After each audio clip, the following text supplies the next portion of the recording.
जय मसीह की। जय मसीह की। मैं पंकज भगत और मैं रोशनी भगत। हम दोनों आपका जीवन शैली में स्वागत करते हैं। जी, और हमें विश्वास है कि जीवन शैली के पुराने जितने भी एपिसोड में आप हमारे साथ जुड़े थे, परमेश्वर ने आप सभी को आशीषित किया होगा और आप ब्लेस्ड हुए होंगे। अगर आप पहले के एपिसोड्स नहीं देखे हैं तो ये हमारे यूट्यूब चैनल में उपलब्ध है, आप वहाँ जाके ज़रूर देखें। आपकी जो पसंद आता है और आपकी जो फीडबैक है कमेंट में हमें ज़रूर बताइएगा। जी, और आज हम कुछ खास टॉपिक में बात करेंगे क्योंकि जीवन शैली एक ऐसा कार्यक्रम है जहाँ पे हम बहुत सारे जीवन की शैलियों के बारे में बात करते हैं, जो जीवन में परमेश्वर हमारे जीवन में किस तरीके से कार्य कर रहा है या दूसरों के जीवन में बाइबल किस तरीके से कार्य कर रही है, और बाइबल से जुड़ी हुई काफ़ी सारी बातों के बारे में हम डिस्कस करेंगे और आपको बताएंगे कि परमेश्वर का वचन क्या कहता है। हमने पिछले एपिसोड में जो बातें की थी वो बहुत अच्छी थी, लेकिन आज जो हम बात कर रहे हैं ये ऐसी बात है जो अक्सर पास्टर्स पासबान अपने कलीसिया में बार बार या हमेशा नहीं करते, क्योंकि उन्हें लगता है कि शायद उन्हें गलत समझा जाएगा। पर ऐसा ना करके, इस चीज़ से बचने की वजह से कई लोग हैं जो कलीसिया में जाते, कई मसीह लोग हैं जिनके जीवन में आशीष रुक जाती है। आज हम बात करने वाले हैं अपने दशमांश और प्रभु की भेंट के बारे में। जी, और जब दशमांश प्रभु की भेंट के बारे में बात आती है तो हमें सबसे पहले ये जानना है कि हमें आज्ञाकारिता बनना है और परमेश्वर के वचनों का पालन करना है।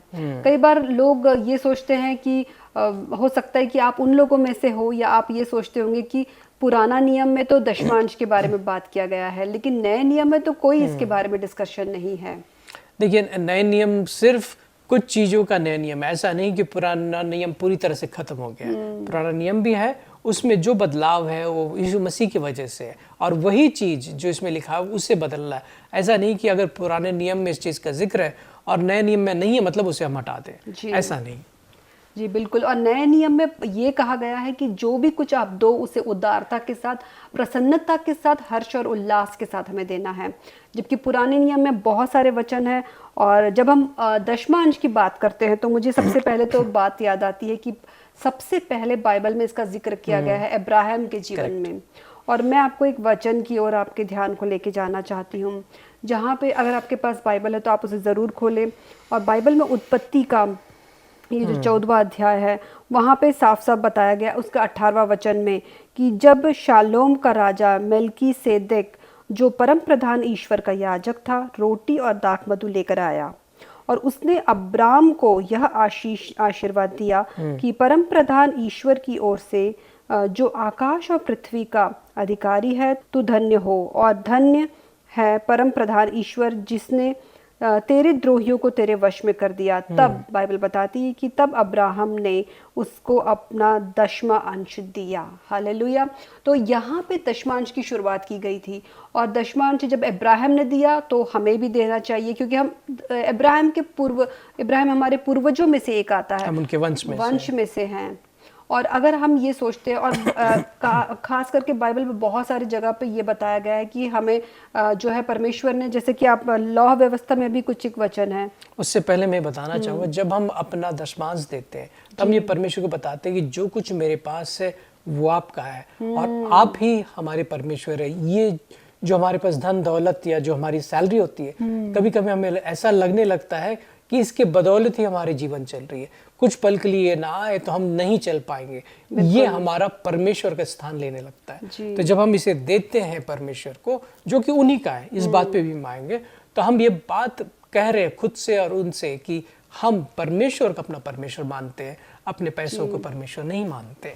जी, और हम जब दशमांश देते हैं हम उनको एक्नॉलेज करते हैं, रेस्पेक्ट करते हैं कि जो परमेश्वर ने हमें दिया है हम उसका सिर्फ 10वां भाग ही हम दे रहे हैं। मुझे एक जोक याद आता है, जहाँ पे एक बच्चा था और उसकी माँ ने उसे 200 रुपए दिए, और वो बच्चा जब चर्च जा रहा था उसकी माँ ने कहा ये 100 रुपए तू लेना और चर्च में दान में डाल देना, और ये बाकी का जो 100 रुपए है वो तेरे खुद के पॉकेट मनी के लिए। तो वो बच्चा जाता है, चर्च के लिए निकलता है, और रास्ते में खेलते खेलते जाता है और अचानक से उसका वो 200 रुपए में से एक 100 रुपए का नोट गिर जाता है गड्ढे में। और वो देखता है ये तो गड्ढे में गिर गया है, उसे तो मैं निकाल नहीं सकता। तो वो कहता है कि गॉड, ये जो पैसा गिरा है वो आपका था, मेरा पैसा तो मेरे पास है।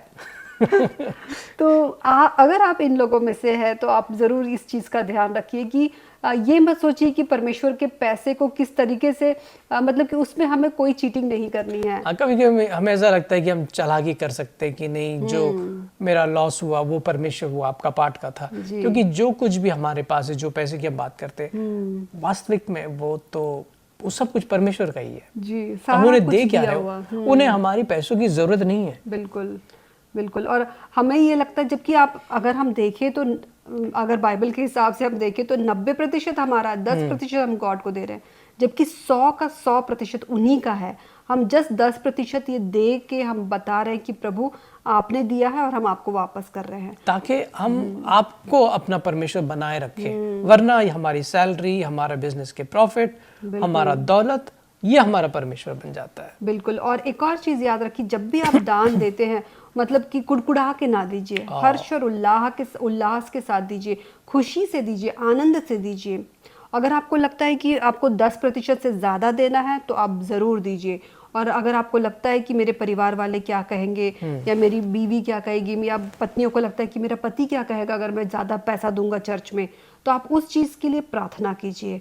और परमेश्वर अगर जो आपसे बात करता है, पवित्र आत्मा उनसे भी बात करेंगे और आप सपोर्ट करके परिवार के साथ दे सकेंगे। देखिए, इन सब बातों में सबसे अहम बात यह है कि हमें खुशी मन से देना है। अगर आप तरीके ढूंढ रहे हो कि ये तो पुराने नियम की बात है, नए नियम में नहीं है, अरे ये पैसे का गलत उपयोग किया जा रहा है, मैं तो इससे अच्छे अच्छे काम में गरीबों को देके उनको खिलाकर, जिनके जरूरतमंद हो उनको मैं दे दूंगा, मैं कुछ पुण्य के काम करूंगा, वो बात नहीं है। आपको वो चीज परमेश्वर को इसलिए देना है क्योंकि वो परमेश्वर का है, आप परमेश्वर को अपना परमेश्वर मानते। बिल्कुल बिल्कुल। और एक और चीज़ आप याद रखिए कि ऐसा नहीं कि पूरा खर्च होने के बाद महीने के आखिरी में पैसा बचेगा तब मैं इसे दशमांश के रूप में, टाइट्स और ऑफरिंग के रूप में दूंगा। याद रखना है कि हमें पहला हिस्सा परमेश्वर को देना है, बची कुछ चीज़ों को नहीं देना। जैसे कि नीति वचन का 3:9 कहता है कि अपनी संपत्ति और सारी उपज के पहलौठे फल से यहोवा का आदर करना है हमको। वैसे ही आगे भी लिखा है निर्गमन के 23:19 में, अपने खेत की उपज के पहलौठे उत्तम फल उनके पास लाना है। देखिए, ये बात है कि उनके लिए हमें चीजें अलग रखना है।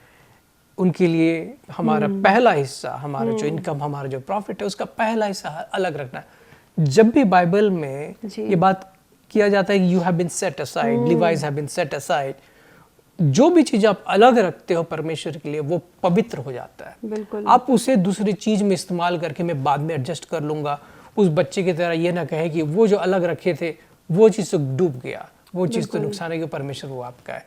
देखिए, ये नियम को पालन करने की कोशिश ना करें, क्योंकि एक दिन वो भी आएगा जब आप बोलोगे मैं कलीसिया गया, मैं संगति किया, मैं सब कुछ किया, मैंने अपने दशमांश, अपना टाइट्स, ऑफरिंग सब कुछ दिया, उसके बावजूद मेरी आशीष क्यों रुकी है? मैं बताता हूँ क्यों रुकती है। क्योंकि आपने उसे चीयरफुल गिवर की तरह नहीं दिया, यानी कि आपने खुशी के मन से नहीं दिया, आपने उसे कुड़कुड़ाते हुए, हिसाब लगाते हुए किया। जी बिल्कुल बिल्कुल। और कभी कभी क्या होता है कि जैसे कि बाइबल में लिखा हुआ है कि 21वां लूका का 21वां वचन में बताया गया है कि एक गरीब विधवा के बारे में है, जो कि 2 सिक्कों को सबसे बड़ा दान के रूप में, वो 2 सिक्के जो लाती है और उसने दान के रूप में दिया, और यहाँ पे उसका दिल देखा गया, उसका बलिदान देखा गया। और कभी मतलब हमें वो परमेश्वर हमारे हृदय को देखता है, हमारे सैक्रिफिशियल मन को देखता है कि हम किस तरीके से घर में अगर ज़रूरत है तो भी हम कई बार क्या करते हैं, हम अगर अपना दशमांश देते हैं तो परमेश्वर उसे आदर करता है। कई बार कई पास्टर्स लोग, आपको हो सकता है कि थोड़ा आपको इस तरीके से बोले कि अगर आप अपना दशमांश नहीं देंगे तो आपके जीवन में आशीषें रुक जाएंगी। हम आपको वो नहीं कह रहे हैं कि अगर आपने दशमांश नहीं दिया तो आपकी आशीषें रुक जाएंगी। दशमांश देने से या नहीं देने से आशीषें रुकने का सवाल नहीं है।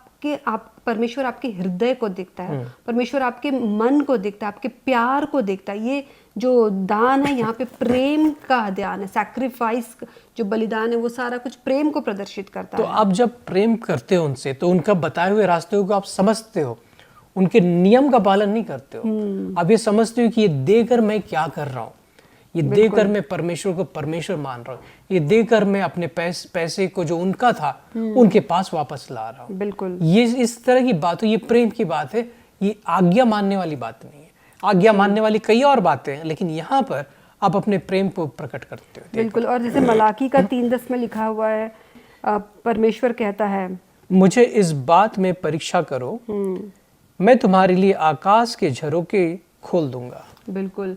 और हमें भी यही लगता है बड़ी कि बात। परीक्षा में परमेश्वर कहता है कि हमें इस टेस्ट में, मतलब इस तरीके से मुझे परखो और देखना कैसे वो आकाश के झरोकों को हमारे लिए खोल देता है। मैंने लिख के दिया गया, कहाँ पर ये चीज लिखा हुआ है बताइए? कौन आपको लिख के ये देता है कि तुम मेरी परीक्षा करो, टेस्ट मी इन दिस।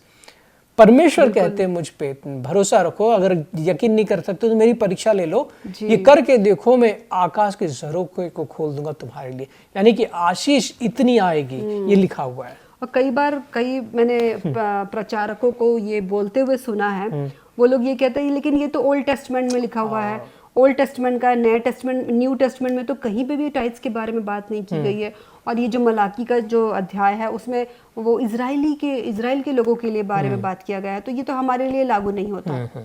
तो उस बारे में आप क्या कहना देखिए, ये वही बात मैं पहले शुरुआत में बात के बारे में थोड़ी सी इसके बारे में मैंने ये कहा था।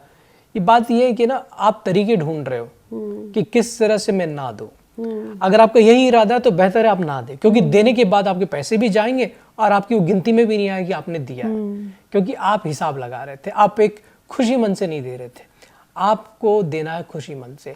और रही बात कि ये पुराने नियम की बात है या नए नियम की बात है, इसका मतलब क्या जो लोग इस चीज को कहते हैं, क्या वो लोग पुराना नियम कभी नहीं पढ़ते? उसकी कोई भी बात को आप नहीं मानते? देखिए, पुराने नियम में आप देखोगे तो पुराने नियम की हर बात दोबारा नहीं लिखी गई है।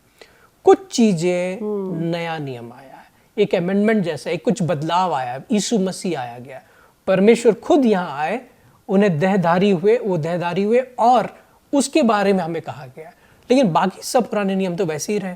बिल्कुल। और अगर जब हम दे रहे हैं तो जैसे लूका का 6:38 में लिखा हुआ है कि दो तो तुम्हें दिया जाएगा और दबा दबा कर, हिला हिला कर, ऊपर तक भर कर हमें देना है। मैंने कि दबा कर, अब जिसमें दे रहे हो उसे दबा के, जैसे आटे को किसी जार में, किसी बोतल में रखते हैं तो उसे दबा दबा कर, हिला हिला कर, ताकि और आए, ऐसे दिया जाता है।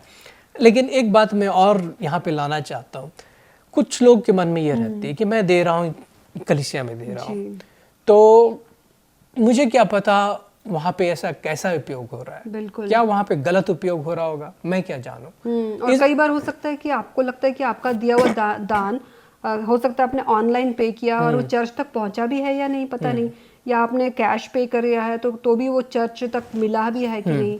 तो इस बारे में आप क्या कहेंगे? मैं इस बारे को मैं जानता हूँ। लोग, देखिए, आप जब भी कोई एक बैंक का ट्रांजैक्शन करते हो, आजकल यूपीआई से आप पेमेंट करते होंगे, जब भी आप करते हो, कोई भी ट्रांजैक्शन करते हो, आप वेट करते हो वहाँ पे सामने वाला को मिला कि नहीं मिला। आप एक कंफर्मेशन देखते हो, वो टिक मार्क आता है, एक चिन्ह आता है, एक साउंड आता है, जिसको पता है कि पेमेंट हो गया। इसको एक्नॉलेजमेंट बोलते हैं जी। तो जब हम चर्च में देते हैं ना, हम कुछ बातों को गलत समझ लेते हैं। देखिए, एक ट्रांजैक्शन होता है और बातों को गुप्त रखना होता है। हम ऐसा ना करें कि हम चर्च में दें और चर्च और आपको वापस ये एक्नॉलेज ना करे कि हमें मिल गया। आपने हमें जिस काम के लिए पैसों को दिया है, हम उस काम में इसको लगा रहे। ये ट्रांसपेरेंसी, पारदर्शिता होनी चाहिए कि चर्च बताए लोगों को कि हमें तुम्हारा ये पैसा मिल गया। बिल्कुल। इसमें एक प्रॉब्लम भी है, अब इतने सारे चीजें आती है चर्च में कि इतने पैसे आते, इतने लोगों की पैसे आती है, वो मैनेज कैसे करे इस चीज को, कैसे सबको बताए? आपके पास क्या जवाब है? बिल्कुल। तो हमारे पास एक सॉफ्टवेयर है जो कि हम, जैसा कि हमने पहले भी पुराने एपिसोड्स में आपको बताया था कि ये जो सॉफ्टवेयर है जो हम चर्च के लिए इस्तेमाल करते हैं, डिजिटल चर्च इसका नाम है, और ये जो सॉफ्टवेयर है उसमें हम मेंबरशिप पूरे उसके मेंबरशिप्स के डेटा रखते हैं। और चर्च के कोई अगर आपको ऑफरिंग देता है या हम अपने चर्च को ऑफरिंग देते हैं या हमारे चर्च में जब ऑफरिंग और टाइट्स आती है, दशमांश आता है, तो हम उसके रिकॉर्ड्स को मेंटेन करते हैं और उन्हें एक्नॉलेजमेंट देते हैं, उनकी रिपोर्ट्स हम निकाल के देते हैं और देखते हैं कि किस तरीके से ये पैसा जो है किस तरीके से इस्तेमाल किया गया है। और साथ ही हम मेंबर्स को बताते हैं कि हम उनका शुक्र अदा करते हैं कि आपने परमेश्वर के राज्य में जो बोया है उसके लिए आपका परमेश्वर आभारी है, मतलब हम बहुत बहुत आभारी, और परमेश्वर आपको आशीषित करेंगे। देखिए, मैं पासवानों से, पास्टर से ये कहना चाहूँगा कि आप ये ना समझे कि मुझे टेक्नोलॉजी नहीं आती, मुझे सॉफ्टवेयर नहीं आता है। सारा दुनिया यूज कर रहा है और वो तरक्की कर रहे हैं। बिल्कुल। आप सिर्फ आपको नहीं आता, इस वजह से आपने परमेश्वर के कार्य में एक स्लोनेस, तो उनके आपके उनका कार्य को आप स्लो कर दिए। आपके कलीसिया में कोई तो होगा जो जानता है, जो नया जो कोई जवान है, तो वो लोग जानते होंगे। जो लोग कलीसिया में, जो लोग यंग है, जो लोग यूथ है, वो लोग टेक्नोलॉजी को ही इस्तेमाल करना जानते हैं, और वो लोग हो सकता है आपकी मदद कर सके एज ए वॉलंटियर। और हाँ, ये बहुत ही इतना आसान सॉफ्टवेयर है कि आपको खाली अपने डेटा को डालना है, और वो अपने आप ही जो है अपने टाइप्स एंड ऑफरिंग के जितने भी लोग आपको देते हैं उनको एक्नॉलेजमेंट भेजता है। एक्नॉलेजमेंट जाता है ईमेल के जरिए, व्हाट्सएप के जरिए। कई बार आपको डेटा एंट्री करने की भी जरूरत नहीं है। ऑनलाइन का जब ट्रांजैक्शन होता है तो ऑटोमेटिक सारी चीजें हो जाती है, ऑटोमेटिक सॉफ्टवेयर में जाता है, ऑटोमेटिक आपको ईमेल जाता है, ऑटोमेटिक व्हाट्सएप जाता है और एसएमएस जाता है। पास्टर्स को खाली रिपोर्ट्स देखने को मिलती है कि कितना पैसा आया और कौन से फंड के लिए इस्तेमाल किया गया। और आपके हो सकता है कि अलग अलग कैटेगरीज के फंड हो सकता है आपकी चर्च में आप बिल्डिंग फंड के लिए पैसा ले रहे हो सकता है आप टाइट्स के लिए, ऑफरिंग्स के लिए पैसा ले रहे हो, या तो हो सकता है आप बाढ़ में आई हुई विपदा के लिए आप फ्लड रिलीफ फंड के ले रहे हो। अलग अलग चीज़ों के लिए आप पैसा, इवेंट्स के लिए या कोई कॉन्फ्रेंस हो रहा है उसके लिए आप पैसा ले रहे हो, तो ये सारी जगह पे सॉफ्टवेयर इस्तेमाल कर सकते हैं। तो ये बहुत इम्पोर्टेंट है आपको ये चीज़ समझना कि एज अ चर्च आप अपने मेंबर्स को एक्नॉलेज करें कि मुझे आपका दिया हुआ पैसा मिला। उनको ईमेल करें, एसएमएस करें, व्हाट्सएप करें, और ये एक्स्ट्रा काम नहीं है। और मैं ये भी कहना चाहता हूँ कि हम क्यों संकोच करें कि हम टेक्नोलॉजी यूज नहीं करेंगे। सारी दुनिया तो यूज करके आगे बढ़ रही है, जबकि परमेश्वर ने कहा कि ये सारी चीजें, ये सारी बुद्धि हमें दे रहे हैं ताकि हम इनका इस्तेमाल कर सके। हम चुप बैठे यहाँ पर और दूसरे लोग इस्तेमाल करके वो आगे बढ़ रहे हैं, संसार आगे बढ़ रहा है, दुनिया आगे बढ़ रही है। तो इस चीज को अब जरूर ये करें कि आप इस चीज के बारे में ज्यादा जानना चाहते हैं तो नीचे दिए गए इस इंफॉर्मेशन पे आप कांटेक्ट कीजिए, हम आपकी मदद करेंगे इस तरह से। और अगर आप YouTube में भी देख रहे हैं तो हमें कमेंट करके बता सकते हैं, या तो दिखाए हुए स्क्रीन के नंबर पे आप हमें व्हाट्सएप भेज सकते हैं, और या तो फिर आप हमें ईमेल करके इसकी अधिक जानकारी ले सकते हैं। लेकिन अपना 10वां अंश और प्रभु की भेंट के लिए आप बिल्कुल भी हिचकिचाए ना, और अपने चर्च को जहाँ भी आप जाते, जहाँ पे आप जिसके द्वारा आप आशीषित होते हैं, उन्हें अपना उस चर्च को अपना 10वां अंश और प्रभु की भेंट जरूर भेजें। करेक्ट, ये जरूरी है क्योंकि इन्हीं चीज आपको आशीष मिला है, और आपका ये कार्य है कि परमेश्वर के भवन में आप बोएं। आप जिस कलीसिया में जा रहे हैं वहां पर दें। अगर आप किसी कलीसिया में नहीं जा रहे, यही आपकी कलीसिया है, तो मैं आपसे कहूंगा कि आप पहले ढूंढिए आपके आसपास कोई कलीसिया है क्या। अगर वहां जाइए, वहां पे देखिए, और वहां पे लोकल चर्च में आप अपना नींव बनाइए। अगर आपको इसी को आप कलीसिया समझते हो तो हमसे आप संपर्क कीजिए, हम कैसे इसमें आगे बढ़ सकते हैं इस बारे में बताएंगे। जी, और मुझे एक गवाही याद आती है कि एक परिवार था और उनके पास उनका जो बिजनेस था वो बिल्कुल डूब चुका था, बिल्कुल पूरी तरीके से।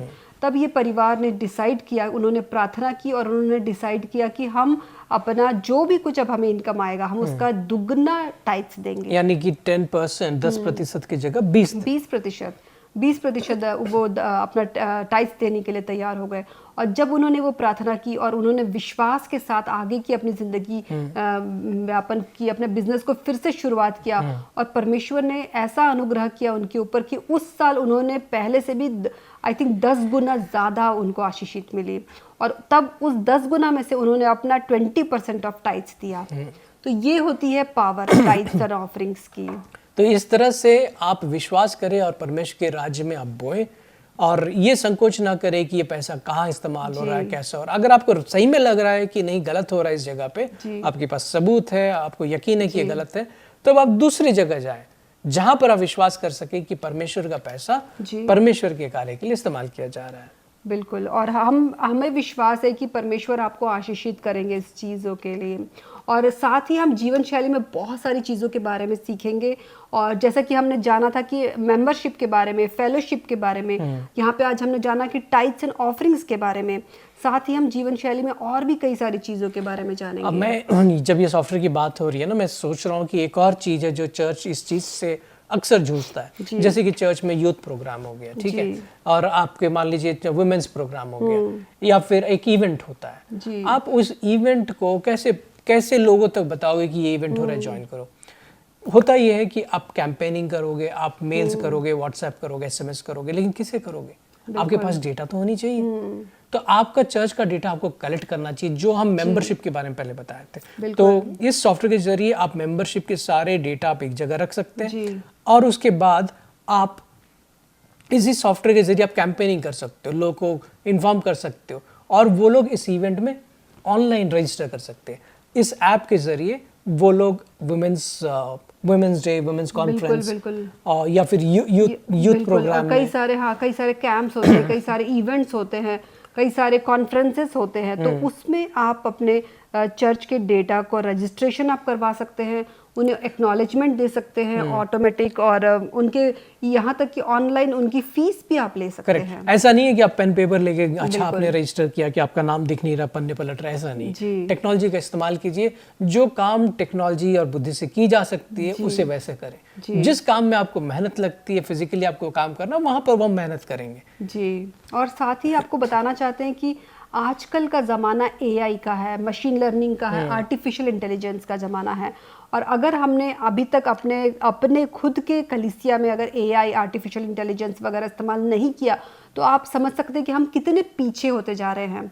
एक ज़माना था कि जब हम लोग जूम पे नहीं आना चाहते थे, लोग ऑनलाइन नहीं जुड़ना चाहते थे, लेकिन कोरोना के वक्त ने सब कुछ बदल दिया। कोविड के समय हमने ये देखा कि बच्चे, बूढ़े, जवान तो थे ही, बच्चे और बुजुर्ग सब लोग अब टेक्नोलॉजी का अडॉप्ट किए।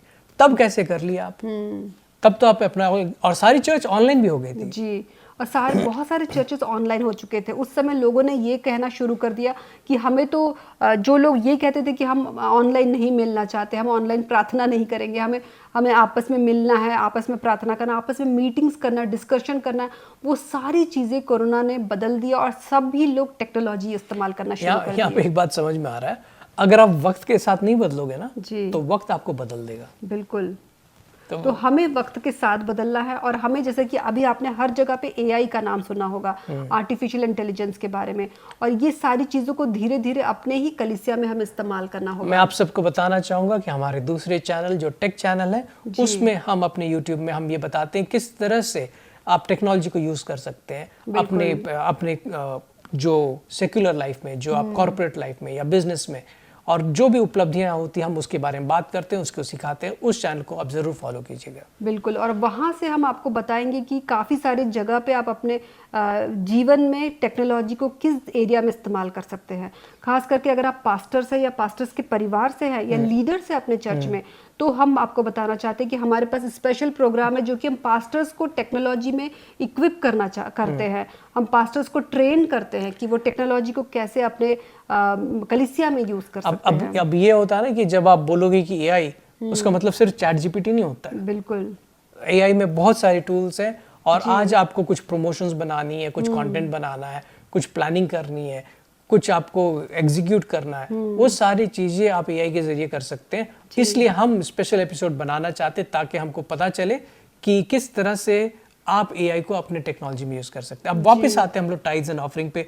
हम इस चीज़ को क्लियर कर देना चाहते हैं कि जब आप अपना टाइड्स और ऑफरिंग देंगे और अपने कलीसिया, अपने लोकल चर्च में देते हैं, तो आप परमेश्वर के भवन में बोते हैं, और वो चीयरफुली देना है। बिल्कुल, अपने खुशी से देना, कुड़कुड़ा के नहीं देना है। और आप ये मत सोचिएगा कि ओल्ड टेस्टमेंट में लिखा हुआ है, नए टेस्टमेंट में नहीं है। कहीं पे भी पौलुस ने इसके बारे में बात नहीं की है, यीशु मसीह ने नहीं कहा। यीशु मसीह ने कहा है कि उदारता से he loves the cheerful giver. Bible बताती है कि परमेश्वर जो है वो हर्ष और उत्साह से देने वाले से प्रेम करता है, तो हमें वैसे देना है। हाँ, हमें यकीन है ये बात हमारे दर्शकों को अब समझ में आ गई है कि हमें कैसे रहना है। सबसे पहले हमने कहा कि आप चर्च जाएं, वहाँ पे फेलोशिप करें, बाइबल रीडिंग करें और स्थिर रहें। पिछले एपिसोड में हमने बात की थी कि किस तरह से आप 21 दिन का योजना बना के उसके ऊपर चलते रहें, क्या बाइबल रीडिंग करें। अब हमने ये कहा कि फेलोशिप के बारे में भी हमने बात की थी कि फेलोशिप कितना ज़रूरी है, चर्च के साथ जुड़ना, चर्च के लोगों के साथ संगति करना। और अगर आप चर्च नहीं भी जा सकते तो हमारे साथ हर इतवार को ऑनलाइन जुड़िए। हर समय आप YouTube में हमारे साथ जुड़ सकते हैं। हमारे YouTube में बहुत सारे ऐसे प्रोग्राम्स हैं जहाँ पे आप सुन के आशीषित हो सकते हैं, और आपके जीवन में भी आशीष का कारण ये सारी चीज़ें बनेंगी।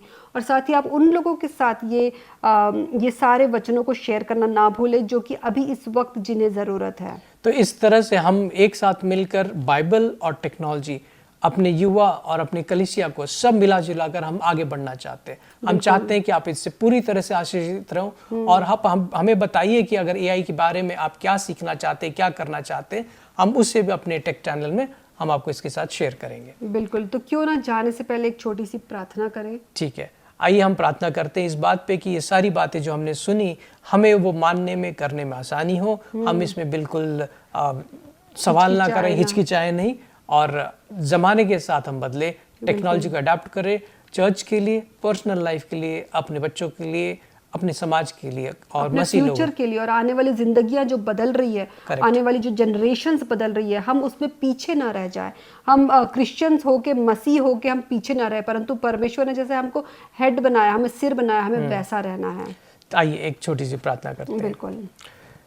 प्यारे पिता, हम धन्यवाद करते हैं कि आपने हमें ये प्रोग्राम के जरिए इतने लोगों के साथ मिलाया। हम धन्यवाद करते हैं प्रभु कि हमने आज ये सीखा कि क्यों हमें अपना टाइट्स और ऑफरिंग्स, अपना दशमांश और आपकी भेंट आपके पास लानी चाहिए। पर हमने इब्राहिम के जीवन से सीखा, हमने ये जाना कि आपने लिख के ये वचन दिया है कि आपके घर में हम जो पैसे लाते हैं प्रभु, आपका दिया हुआ दान हम वापस लाते हैं, आपके दिया हुआ पैसे को हम फल को हम सामने लाते हैं। तो कैसे आप इस चीज के लिए आप कई गुना हमें देते हैं प्रभु। हम प्रार्थना करते हैं कि जब हम दें तो हम हिसाब ना लगाए, बल्कि हम पूरी तरह से मुस्कुराते हुए खुशी खुशी से दें, क्योंकि हम परमेश्वर के भवन में उनका दिया हुआ वापस ला रहे हैं प्रभु। वैसे ही हम प्रार्थना करते हैं प्रभु, जिस तरह से उस महिला ने अपने पास जो कुछ था सब कुछ दिया, हम उससे सीखे और वो कर पाए। हम प्रार्थना करते हैं प्रभु, हमारे कलीसिया में जब भी ऐसा कुछ हो तो हम अपने लोगों को एक्नॉलेज कर पाए, उनका विश्वास बढ़े, पारदर्शिता हो, उनको बता पाए कि उनके दिए हुए पैसे किसी और काम के लिए नहीं बल्कि कलीसिया के लिए, और वो जिस कलीसिया में जिस कार्य को बढ़ाने के लिए दिए वो चीज वो एग्जैक्टली उसी के लिए इस्तेमाल हो रहा है, इसके लिए एक्नॉलेजमेंट पहुंचे प्रभु। हम प्रार्थना करते हैं कि जिस तरह से कलीसिया में लोग रुके हुए हैं प्रभु, वो सब टेक्नोलॉजी को यूज कर आगे बढ़े। Yes Lord. हाँ प्रभु, धन्यवाद करते हैं और ये प्रार्थना यीशु मसीह के नाम से करते हैं। आमीन, आमीन। और हमें विश्वास है कि आज के कार्यक्रम के द्वारा आप आशीषित हुए होंगे, और इसी तरीके से हमारे साथ हमेशा जुड़े रहिए, और आने वाले एपिसोड्स में भी हम आपके साथ बहुत सारी ऐसी बातों को बताएंगे कि आपका और आपके जीवन का और आपके कलीसिया के जीवन का आने वाला फ्यूचर बदलने वाला है। अगर आपको ये पसंद आया तो इसे आप लाइक करें, आप हमारे यूट्यूब चैनल पे जाएं, शेयर करें और दूसरों को बताएं। हम आपके साथ दोबारा मिलेंगे और अच्छी बातों के साथ मिलकर, बाइबल से वचन को लेके आकर। अगले एपिसोड में फिर से मिलते हैं, तब तक के लिए जय मसीह की।